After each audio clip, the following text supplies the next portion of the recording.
Tired of always running low on cash in Los Santos? Alright, let's dive into a simple, yet crucial, guide on how to pinpoint those all-important ATM locations in GTA 5 Online. First things first, open up your in-game map. You can usually do this by pressing a specific button.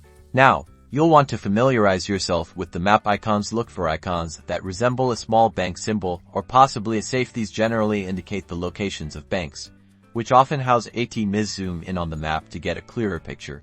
Once you've found a bank icon, zoom in even further. Banks are your primary target.